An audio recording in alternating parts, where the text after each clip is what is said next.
Victory of the Doctor has probably been my most anticipated Big Finish release in a long time. Valarie and the 11th Doctor have to be one of the most fun Doctor and companion duos in a long time as well, and especially what has made these box sets so impactful is how much of an emotional rollercoaster almost every single episode is, and Victory of the Doctor is no exception.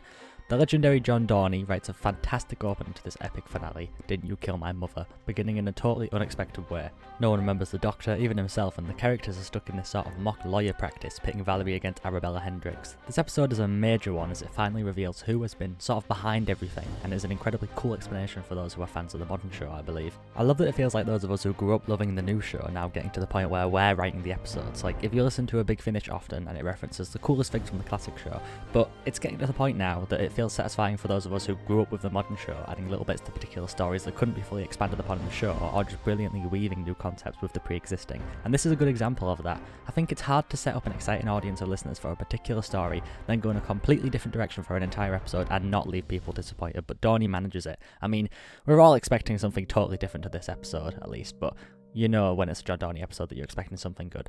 The little law firm story we have for a while is really fun and has a totally different energy to what I expected the episode to have at all. It masterfully wraps up the Hendricks storyline from the previous sets, and I was also incredibly pleased with the idea that Tim, the Dalek TARDIS, was going for, which is to sort of recreate the Series 5 finale to stop the Daleks.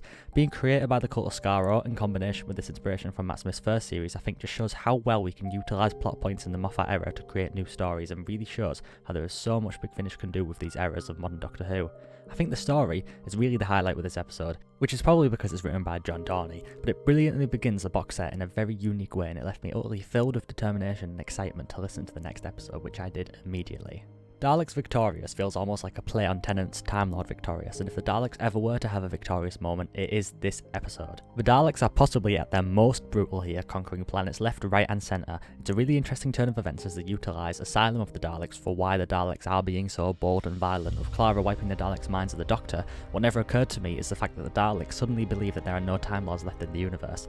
To them, they have won the Time War. So starting with Rowana's homeworld, Madruth, the Daleks begin to conquer and destroy everything and everyone not Dalek, and they do not hold back whatsoever. No slaves, no complicated plans, just brutal, violent and horrific universal domination. They just attack everybody and no one has the ability to fight back. And when I say the Daleks do not hold back, I mean they wipe every single person on Madruth off the planet. There's even a hopeful moment where I believe that a ship would escape the Daleks, but the last remaining survivors are shot down by them, leaving only Valarie, Rowana and the Doctor in the TARDIS. This creates possibly my favourite scene in the entire run of these 11th Doctor Chronicles box sets, as the Doctor listens to dozens of incoming distress signals and we can just hear the Daleks destroying everything and everyone, every planet and every life form that is not Dalek. I can't do this again. This is Defence Minister Arbiton on New Davius requesting aid. The Daleks are coming in greater numbers than we've ever seen. The capital worlds are under bombardment. We need allies. Don't make me do this again. Automatic distress bulletin from the Shadow Proclamation. Mauve alert. The Daleks are coming through the Safiyya wormhole network. System-wide evacuations in effect. I'm the Doctor. Space security, come in! Where the hell are you? We have treaties! We built your missiles and now the Daleks are coming and you're not here! Help us, Star Savage! Don't make me a warrior again. I'm adding this later on to say, because I didn't feel like I gave this scene enough credit in my original script, but this scene is so powerful, and I am not exaggerating when I say it was my favourite scene in the box set. It is really, really powerful because it is this moment of, for the Doctor, it is like the Time War all over again. The Daleks are just conquering every planet and killing everyone, and he can't do anything about it, and he knows that any little decision, any little wrong mistake could lead to something worse than what happened at the end of the Time War, something worse than the moment, something worse than being the War Doctor. And he is just, for the second, thinking that he could have to relive all of that again. The music, the way it's edited, I mean all the voices building up, the music builds up, this Dalek theme that is played for when the Daleks are winning, it is so powerful, and just the execution was amazing. The build up to this moment was amazing, and it just shows how amazing these Daleks are, how good these Daleks could be if they were treated properly, and here they are treated properly, and it is just so satisfying as somebody that loved Matt Smith's Doctor for so long, and there's been so much disrespect to these Daleks for so long, and so much disrespect to this time, you know, for the Daleks at this time in Doctor Who, because people love Matt Smith, you know, and that's fine, but people never gave these Daleks credit. I think it's a really clever idea for them all to play all these different roles, and for them all to be so intelligent. They're supposed to be this more powerful race of Daleks, and that never got the potential. Well, it had the potential, but it never got utilised like it should have. That never happened in the show. They just slowly fizzled out, and we never found out why. And this is why, and that is just why it's so clever, and why I'm so happy, why this scene is so good. It is amazing, and I feel like I have to talk about it so much because just the performance from Jacob Dudman, oh my god, as Matt Smith here, because he's not just playing the 11th Doctor, he is playing Matt Smith playing the 11th Doctor, and that's why he sounds so good. He's not just... What Jacob Dudman does better than anybody else, I think, is that he's not just playing the character, he's playing the actor playing the character, which is why he does such a good job with the voice, because he can do both. People like David Bradley is a good actor. He's not playing William Hartnell's first Doctor, he's playing his own first Doctor. Now, Jacob Dudman does both. He plays Matt Smith and he plays the 11th Doctor. And that, I think, is why he sounds so good here. You can hear the sorrow in his voice and just how angry he is and how hopeless he feels too. And my favourite moment in anything Doctor Who is always moments like this, like in The Sound of Drums, when it just seems like there is absolutely no hope and there's nothing that the Doctor can do and that they can't win this time, because it makes when they do win that much better. Another aspect of this episode I really loved was the handling of the Paradigm Daleks. I have to say that this is quite possibly Nicholas Briggs' best performance yet, full stop. Each Paradigm Dalek has a unique voice and personality that matches perfectly with their titles. The Eternal has a really creepy voice and acts like a Dalek historian of sorts. The Scientist is really clever, of course, but I also really love the Supreme. The Supreme Dalek has a big, deep, booming voice, but also has this enormous, self-confident, cocky personality that fits his voice. It believes that it is better than everyone to a fault, as its arrogance is often its failure. Not listening to the other Daleks, and thanks to it being in charge, can often cause all of them to mess up. This becomes more apparent in the other episodes, however. The Last Stand of Miss Valarie Lockwood by Alfie Shaw is where this finale began to feel more Stephen Moffat than anything so far. This episode was one of the most heartbreaking episodes so far. So much death and destruction and complete and utter failure from the Doctor. It manages to stand out on its own while still being part of a two-part finale, but has probably the most intense scenes yet. Jacob Dudman and Safiyya Ingar give their best performances so far, and there are absolutely some devastating scenes that just show how much of a journey these characters have been on, really pushing the 11th Doctor into a darker place, which I always love to see him in. It's here I'm going to mention how much these episodes are improved by the music. Oh my god, it is so much better with prevalent music. It might annoy Classic Who fans, but for those of us who have enjoyed a Doctor Who with Murray Gold's beautiful, bombastic and gorgeous score, it feels so much better to have music be a key part of the sound of the box set. The 11th Doctor has an incredible theme, but there are also two pieces of music associated with the Daleks at various points, all of which play in this episode and all of which are amazing. It just elevated the set for me by a high amount, and I feel like there should be this amount of music, if not more still, for the new Who releases by Big Finish. If only we could hear some of Murray Gold's themes too. At the end of this episode, there is the most exciting thing Big Finish have possibly ever produced so far for me personally, as the 11th Doctor talks to the Daleks in perfect fashion for his character. Today is the day that Daleks die. Today is the day I finally win, once and for all. You cannot stop the might of the new Dalek Empire. You are merely a Time Lord. No, I am the Doctor. The distinction is irrelevant. Then pay attention. All of you. Every single Dalek, listen carefully. I'd say you'll never forget me again, but let's face it, dead Daleks don't remember. Your threats are meaningless. Don't like threats?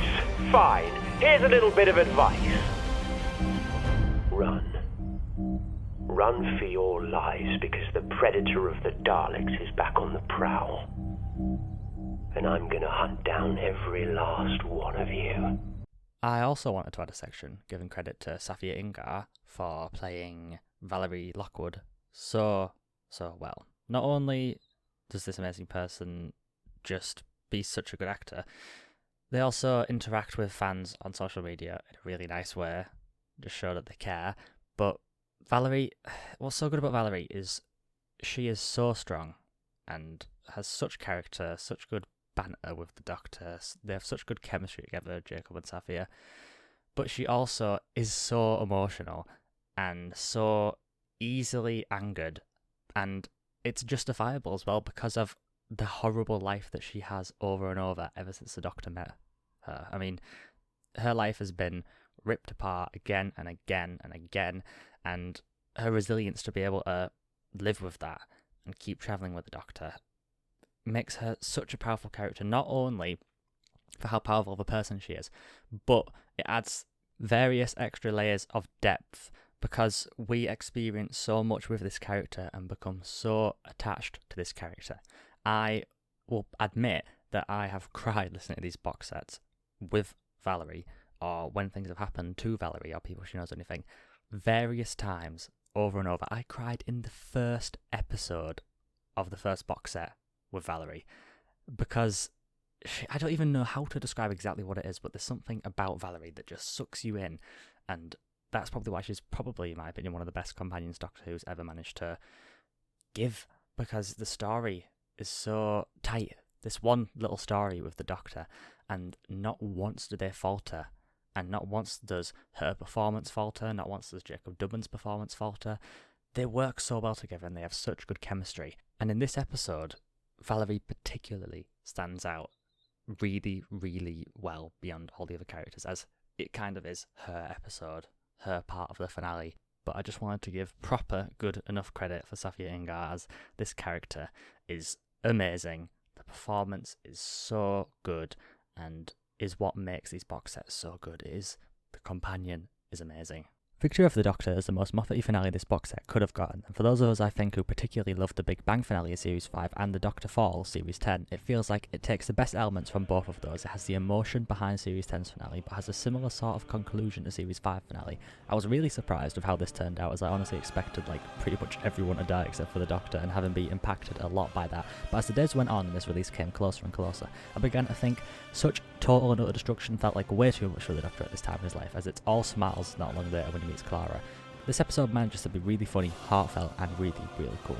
I think the conclusion is really good, and it feels like the finale truly utilises everything that has been set up from all the way back to Geronimo, and it just ties up every little knot, plot thread, storyline. Everything is wrapped up perfectly, and it's undeniably genius how well everything was put together. I think the success of these box sets should send a message to Big Finish that this is what people want, and it's what they should do with every Doctor, in my opinion. Set up a limited story across various box sets and tie it up perfectly at the end. Then you can start to think about other places in that Doctor's life to fill in more gaps and tell more stories. I know there'll be a portion of fans who love the standalone single adventures, and I do too, and there's no reason for that not to exist anymore, but I think going forward this shows what sort of direction really works best for Big Finish in the modern day, especially with modern Doctors. The Daleks are dealt with perfectly, and after having the Daleks be so serious and such a major threat, they do a good job of finally knocking them down a peg, making up for everything that they've done. There's a really good twist I actually managed to figure out just before they revealed it, as we see the Daleks conquer the entire universe, every planet and every species wiped out except for themselves, where it turns out that they're still in the pocket universe that the episode plays with the entire time, and I thought that was just such a good way to finish off these Daleks. The Daleks Supreme, the Parliament of the Daleks, they are so full of themselves, so obsessed with total galactic conquest, that without more strategic intellectual Dalek to say otherwise, they don't take a single second to even realise what is truly going on. They conquer a fake universe, completely wasting their time and bringing about their own demise. It's so poetic and just goes to show how well Alfie Shaw understands the Daleks, these Daleks, and just how to write a good conclusion. I was going into this expecting complete destruction, and it managed to strike a balance. There's a lot of death, a lot of dark moments, but in a really lovely way it creates a hopeful end for the Doctor and Valarie. Valarie managed to find a way out, and something I always wanted actually happened. Valarie and Rowana get to be together. The Doctor goes to their wedding, and everything from this point onwards is just so heartwarming and satisfying, and it really feels like Valarie earned this tiny little bit of happiness. She earned it after so much misery, episode after episode, possibly the bumpiest ride the Doctor's ever gone on with a companion. It managed to end happy. Maybe at first I wanted it to end badly. There's some part of me that wishes we had another To the Death.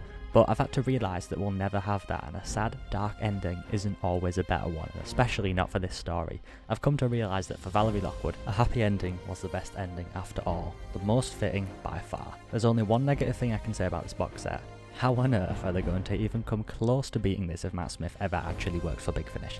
They've set the standard so high, every box set has been near perfection, and I am not lying when I say that. There hasn't been a single episode of Valarie and the 11th Doctor that I haven't liked, not a single one. What made this story so good was that it was a closed story. There's no flexibility here, no more stories to add, and Broken Hearts proves that, as its purpose was to close off a loose end with the second box set. This one story across all these episodes has been brilliant, and it's this kind of treatment I think Eccleston deserves, and Tennant should get again because of course he had the brilliant Dalek universe. For me, this is definitely the way forward. I also want to give credit to Caroline and Borna, who Caroline made the cover art and Borna made the music, and I'm not going to try to pronounce their full names because I just know I'll get it wrong. I just think they added so much to these box sets, and I think they both deserve a lot of love because the cover art's amazing and the music really elevated this one for me personally and just added a whole great layer of depth to the entire box set. Alfie Shaw has shown that he is truly one of the great writers at Big Finish and is now a name that I will always look out for in anything. Overall, in my opinion, this box set is one of the best pieces of Doctor Who media in a long time, and I'll be surprised if the new series of the show will ever even beat this one for me. The 11th Doctor means so much to me on a really, really personal level, and these stories have managed to add a whole new depth to the character and to that era of the show, which for me will always be the most meaningful and important time in the show for me.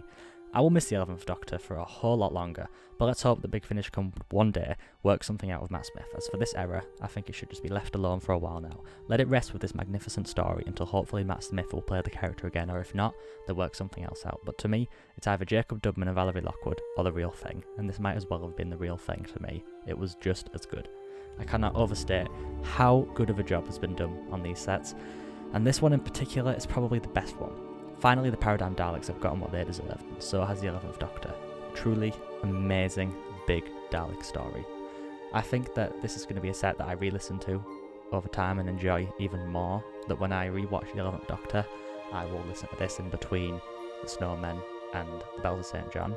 It's just so good. This box set was possibly the best finale it could have gotten. I'd probably give this box set an overall 9 out of 10 in my opinion. Just some of the best Doctor Who media available, a worthy conclusion and a really good story for a plethora of reasons. The 11th Doctor and Big Finish has never been better, and Big Finish have just done such a good job, such an amazing job. I just love this box set so much. It is amazing.